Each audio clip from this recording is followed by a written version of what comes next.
Welcome to KREM 2 News at noon. I'm Laura Papetti, and we do bring you an update this afternoon. One person was hurt and two animals died after an apartment fire in Spokan Valley. The fire started around 6 o'clock this morning. Spokan Valley firefighters say that the person hurt was brought to a hospital with some minor injuries, and they are expected to be okay. Firefighters say it was contained to the original apartment. There was smoke and water damage to two other rooms, and that fire is currently under investigation.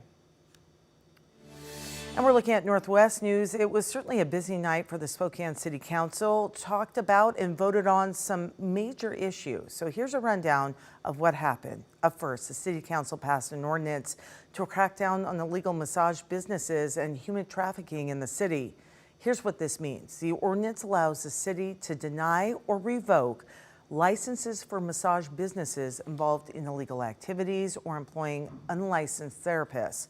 Council members say this is all about protecting the reputation of legitimate massage businesses as well as overall public safety. What we're seeing now are women coming over, typically from China. The organization is based on the west side, bringing women over here to ostensibly do massage, but there are other things that they do. And so this is curbing that activity. The council also appointed the interim city administrator, Garrett Jones, and code enforcement director, Luis Garcia, to the Scraps Advisory Board. This will give the city more oversight at the shelter, which is operated by Spokane County. This decision comes a week after Scraps euthanized more than a dozen dogs in a single day. Council members recently passed an ordinance limiting this practice, saying it is only now allowed when a vet determines an animal is severely injured, sick, or suffering. Scraps told us they will euthanize dogs deemed too dangerous to adopt. The city of Spokane thanks them for their brave work, ensuring people, their pets, and belongings were safely moved to the evacuation shelter.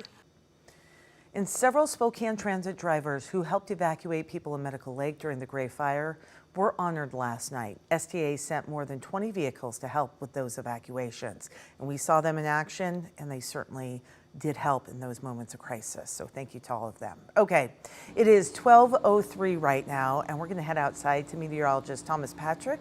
He is standing by with a look at what we can expect weather-wise. Hi, Thomas. Hey there, Laura. In the last 2 minutes here, I saw the sunshine just come out, and it looks like it's going to find another hole in the clouds for the next minute here. And that has been the storyline as of this noon hour. It was super cloudy this morning. Now we are finally starting to see that sunshine come out. Just went up another degree just in the past 10 minutes here in Spokane, now up to 61.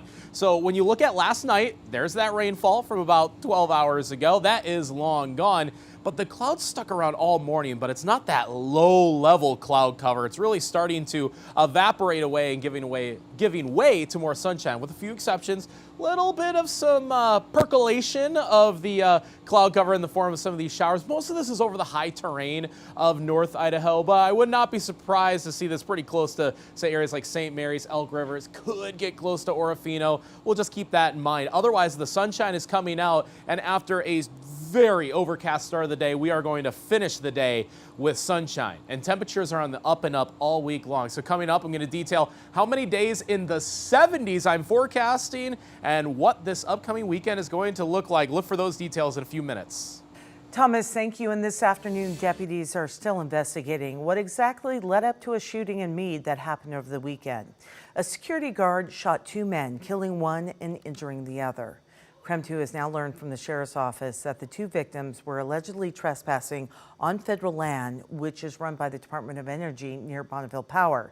Witnesses say the security guard confronted the two men because they were trespassing. Deputies say the dispute quickly escalated to a physical fight, with both men attacking the security guard. That is when the guard shot them both. KREM 2 spoke to a man who says he knew the man who was killed and questions what led up to that deadly confrontation. There's a lot of us that want answers, you know, and accountability, and if there was wrongdoing, justice needs to be going for him. And at this point, KREM 2 News is not naming either of the people shot. The identities of the two men have not been released. We do know the second man shot is still in the hospital as of last report. though KREM 2 has been unable to confirm the condition that he's in at this point. Again, the sheriff's office is still investigating that shooting, and at this time, no charges have been filed. And we do have an update for you this afternoon. The man who shot a Spokane police officer in a drive-by shooting last June has now pleaded guilty to attempted murder and 12 other charges. Court documents show last June that Ray Winecoop ambushed a Spokane police officer driving on Garland, shooting him twice. He also recorded the shooting on camera. Police say Winecoop deliberately targeted police as a way to gain street cred. In a conversation recorded in jail, Winecoop told someone he tried to, quote, shoot it out with every cop he saw. That police officer survived the shooting and spent a short time in the hospital, but is doing okay, we're told. Police arrested Winecoop after he and the other suspect crashed their getaway car. Winecoop could now face up to life in prison, and he is set to be sentenced coming up December 15th. Now, his co-defendant in this case is still awaiting trial.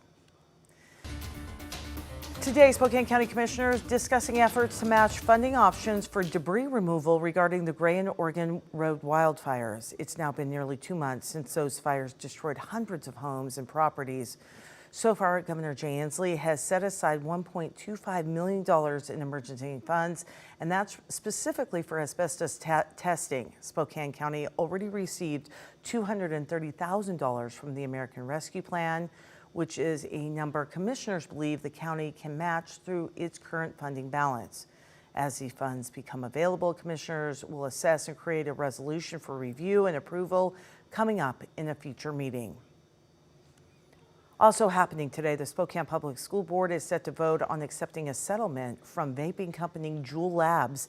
The lawsuits argue that the labs intentionally marketed its vaping products to teens and then deceived customers about the addictiveness of vaping.